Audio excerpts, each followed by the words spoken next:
Kapag ang bigat ng buhay ay biglang bumagsak sa iyo. Kapag ang lahat ay tila maayos, ngunit sa isang sandali, ang iyong buong mundo ay nabaliktad. O kung minsan ang kadiliman ay hindi dumarating ng sabay-sabay, ito ay unti-unting gumagapang, ito ay mabagal at masakit. Ngunit sa isang paraan o iba pa, sa isang punto sa buhay na ito, makikita mo ang iyong sarili sa kadiliman. Hindi mo hiningi ang kadiliman, wala kang ginawa para maimbitahan ito. Ngunit narito ka nahuli sa kanyang mahigpit na pagkakahawak dahil ang buhay ay nagtulak sa iyo sa isang madilim na espasyo. Ang buhay ay hindi patas. At tumagal ako ng ilang sandali upang malaman iyon. Ako ay isang may sapat na gulang na nasa edad na 20 bago ko tuluyang napagtanto na ang buhay ay hindi patas. Walang pinipili kung saan sila ipinanganak. Ang ilang mga tao ay pumapasok sa mundong ito sa sukdulan, nakakasakit ng puso na kahirapan. Sila ay may makikinang na pag-iisip, mas matalino kaysa sa iyo o sa akin. Ngunit hindi sila kailanman magkakaroon ng pagkakataon na mapabuti ang kanilang buhay. Ang buhay ay hindi patas. Ang ilang mga tao ay na-diagnose na may nakamamatay na sakit nang wala sa oras. Ang ilan ay nag-aasawa ng mga halimaw, kumpletuhin ang mga halimaw. Oo, dapat silang maging mas maingat, suriin ang tao ng mas mabuti. Ngunit ang mga tao ay nagsisinungaling. Ang mga tao ay nanlilinlang. Napanood ko ang mga lalaki na nagpapakita ng kanilang sarili bilang mga kahanga-hanga, kagalang-galang na mga individual sa labas ng mundo. Ngunit sa likod ng mga nakasarang pinto, sila ay mga halimaw. Ang buhay ay hindi patas. Ang ilang mga tao ay hindi kailanman nakakakuha ng mga pahinga na ginagawa ng iba. Ang ilang mga tao ay hindi kailanman nakakaranas ng mabuting kalusugan, isang matatag na tahanan, o isang mapagmahal na pamilya. At ang buhay ay may paraan para saksakin ka sa likod, kahit na wala kang kasalanan, kahit na wala kang ginawang mali. At saka bago mo pa ito napagtanto, makikita mo ang iyong sarili sa kadiliman ng depresyon. Sumigaw ka sa Diyos, bakit ako nasa sitwasyong ito? Hindi ko ito hiniling. Panginoon, ayoko ng kadiliman na ito. Ang sakit na ito ay hindi mabata. Mangyaring itigil ito. At sa gitna ng kadilimang ito, madalas na dumarating ang ulap, isang ulap na tinatawag na depression. Ang depression ay isang kahila-hilakbot na bagay. Napakadalas nating ginagawang magaan. Sinasabi ng mga tao na sila ay nalulumbay kapag sila ay nalulungkot lamang. Sinasabi nila na sila ay nalulumbay kapag sila ay nagkaroon ng masamang araw. Ngunit ang kalungkutan ay hindi depresyon. Ang pakiramdam ng pagkabalisa ay hindi katulad ng pakikipaglaban sa tunay na depresyon. Ang tunay na depresyon ay dumarating kapag ang dilim ay napakalaki, kung saan ang bawat araw ay parang isang pakikibaka. Kapag ang bawat sandali ay isang pasanin, ang tunay na depresyon ay umiiral. At maging sa Biblia, nakikita natin ang mga taong dumaan sa parehong kadiliman. Ang kadiliman ay napakadilim, ito ay napakasama, ngunit walang nakakaalam kung gaano ito kasama. Oo, alam ng mga tao sa paligid mo na nahihirapan ka, ngunit wala silang ideya kung gaano ito kahirap. Ang tuksong sumuko ay malakas dahil ang pagsuko ay tila magdudulot ito ng kaunting ginhawa. Hindi mo kailangang tiisin ang pighati ng paghawak sa pananampalataya at pag-asa, at ikaw ay nasa kadilimang ito ng mag-isa. Si Job ay dumaan sa kadiliman. Si David ay dumaan sa kadiliman. Awit 88, versikulo 1 hanggang 7. O Panginoon Diyos ng aking kaligtasan, araw at gabi akong dumaing sa harap mo, dumating nawa ang aking dalangin sa harap mo.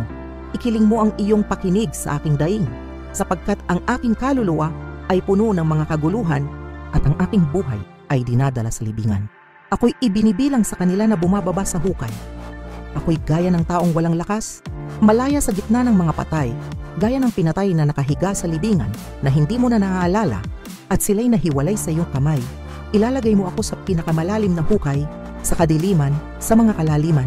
Sila ang ilan sa inyo na nakikinig sa akin ngayon ay dumaraan sa kadilimang ito at may boses sa iyong ulo na patuloy na bumubulong. Ito na ang wakas.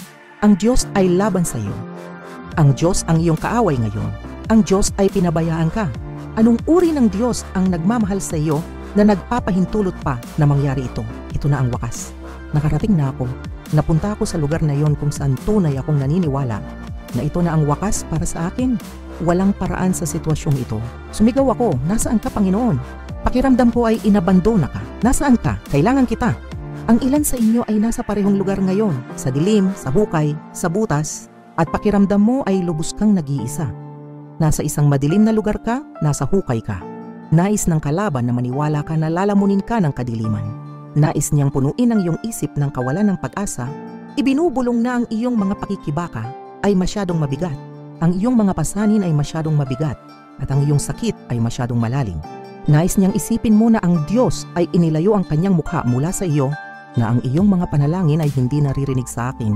Ngunit ang iyong mga panalangin ay hindi naririnig sa akin ngayon. Ang kalaban ay sinungaling. Sinabi ni Jesus sa Juan 8:44, siya ay isang mamamatay tao mula pa sa simula, hindi nang hahawakan sa katotohanan, sapagkat walang katotohanan sa kanya. Kapag siya ay nagsisinungaling, nagsasalita siya ng kanyang sariling wika, sapagkat siya ay isang sinungaling at ama ng kasinungalingan. Nais ni Satanas na bulagin ka sa katotohanan ng presensya ng Diyos. Ngunit ngayon ay ipinapaalala ko sa iyo, ang Diyos ay malapit kahit sa dilim.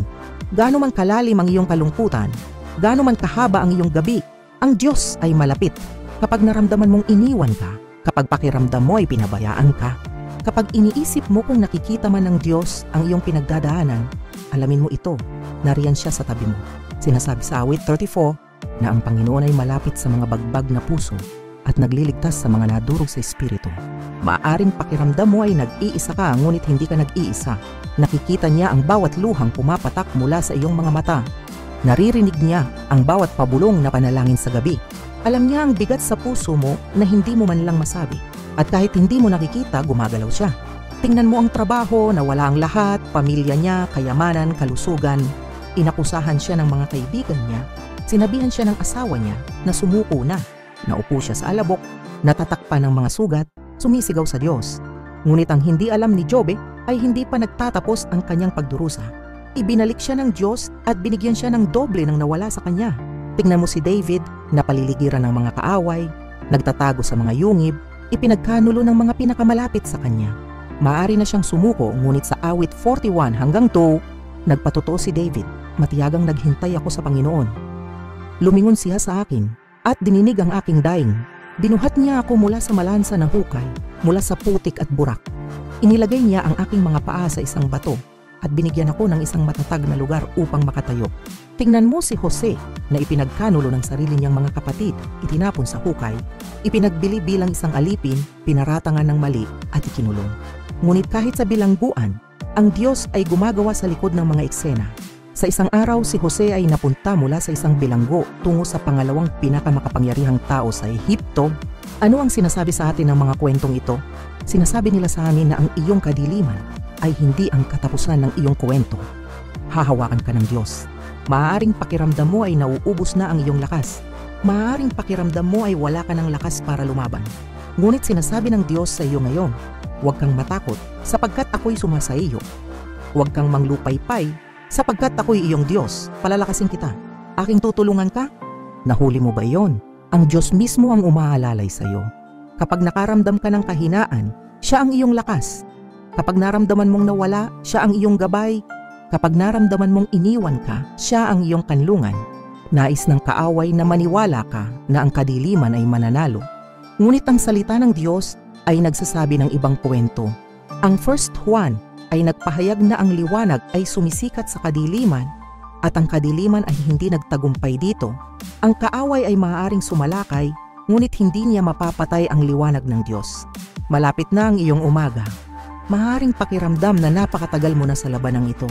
Maaaring pakiramdam na ang gabi ay hindi matatapos, ngunit ang pangako ng Diyos ay malinaw. Awit 3 versikulo 5, ang pag-iyak ay maaaring tumagal ng isang gabi, ngunit ang kagalakan ay darating sa umaga. Palaging dumarating ang umaga, kahit na pagkatapos ng pinakamahabang, pinakamadilim na gabi, muling sisikat ang araw. Ibig sabihin gaano man kalalim ang hukay, kaya ka ng Diyos na ilabas. Gaano man kabigat ang pasanin, kayang buhatin ito ng Diyos. Gaano man kahaba ang gabi, darating ang umaga kaya kumapit ka sa salita ng Diyos. Ang dyablo ay isang sinungaling. Gusto niyang maniwala ka na ang sitwasyong kinalalagyan mo ngayon ay ang huling kabanata ng iyong buhay. Nais niyang isipin mo na ang sakit, pagdurusa at kadiliman ay nariyan lang. Ngunit hindi iyon ang katotohanan. Ang dyablo ay tinatawag na ama ng kasinungalingan at ang isa sa pinakadakilang kasinungalingan na ibinubulong niya ay ito. Ito na ang wakas para sa iyo. Ngunit pakinggan mo ako ngayon. Hindi pa ito ang katapusan ng iyong kwento. Alam ko na kung paano nagtatapos ang iyong kwento at hindi ito nagtatapos sa kawalan ng pag-asa, pagkatalo o pagkawasak. Ang iyong kwento ay nagtatapos sa langit. Sa ngayon, maaari mong pakiramdam na ikaw ay naglalakad sa apoy. Maaari mong pakiramdam na ang lahat ay laban sa iyo, ngunit ito ay isang kabanata lamang, hindi ang huling pahina. Ang huling pahina ng iyong kwento ay nakasulat sa kawalang hanggan, sa piling ng Diyos, kung saan wala ng kalungkutan, wala ng pagdurusa, at wala ng luha. Gusto kong maglaan ka sandali at isipin ang langit. Isipin ang paghakbang sa presensya ng Diyos.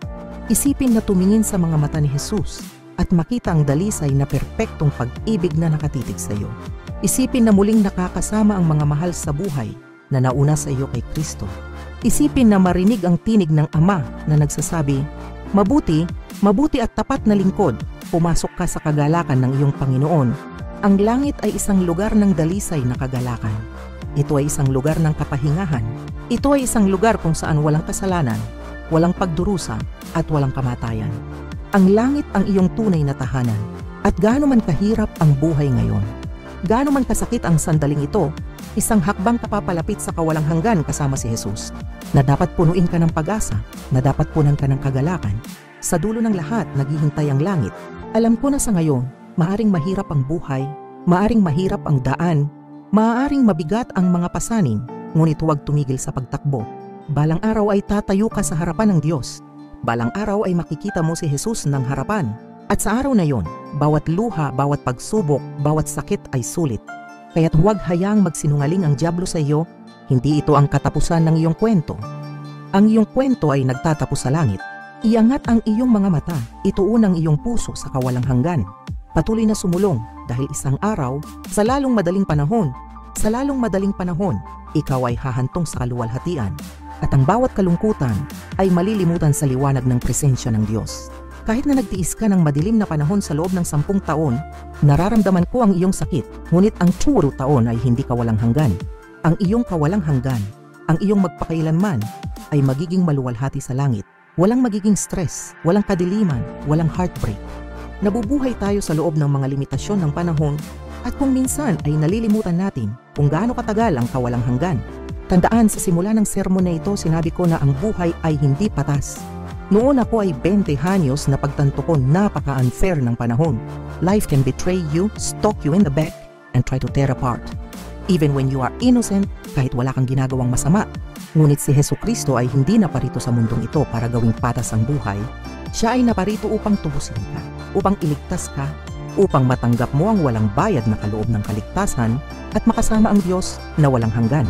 Madalas kong iniisip ang tungkol sa kawalang hanggan at habang ginagawa ko, lalo kong napagtanto na hindi lubos na mauunawa ng ating isipan kung gaano ito kahanga-hanga. At sa palagay ko ay hindi natin tunay na nauunawa ng kawalang hanggan, hindi ba? Minsang inilarawan ni Hendrik Willem von Loon ang kawalang hanggan na may matingkad na metapora. Mata sa hilaga, sa isang lupain na tinatawag na Svetjard, mayroong isang bundok. Ito ay 100 milya ang haba at 100 milya ang taas. Minsan sa bawat 1,000 taon, isang maliit na ibon ang pumupunta sa bundok na ito upang patalasin ang kanyang tuka kapag ang bundok ay ganap na naglaho. Lilipas na ang isang araw ng kawalang hanggan. Ang kapansin-pansing koleksyon ng imahe ni Van Loon ay nagsisilbing isang makapangyarihang paglalarawan ng napakalawak na kalawakan ng kawalang hanggan, na napakalaki na hindi ito nakakaintindi ng tao. Ang ideya na ang mabagal, unti-unting pagbuho ng isang napakalaking bundok ay kumakatawan lamang sa isang araw sa kawalang hanggan ay nagha-highlight sa walang katapusan na kalikasan ng Diyos sa kaibahan sa may hangganang pag-iral ng sangkatauhan. Ang metapora na ito ay umaayon sa Deuteronomio 29 na nagpapaalala sa atin na ang mga lihim na bagay ay pag-aari ng Panginoon, ang ating Diyos, ngunit ang mga bagay na inihayag ay sa atin at sa ating mga anak magpakailanman. Kung paano ang mga kilos ng maliit na ibon ay tila hindi gaanong mahalaga sa kalakhang haba ng kawalang hanggan, gayon din ang ating pag-unawa sa walang hanggang kalikasan ng Diyos ay unti-unting nalalahad. Gayunpaman, gaano man karami ang ating natutunan, hinding-hindi natin lubos na mauunawa ng kabuuan nito. Naghihintay sa iyo ang Diyos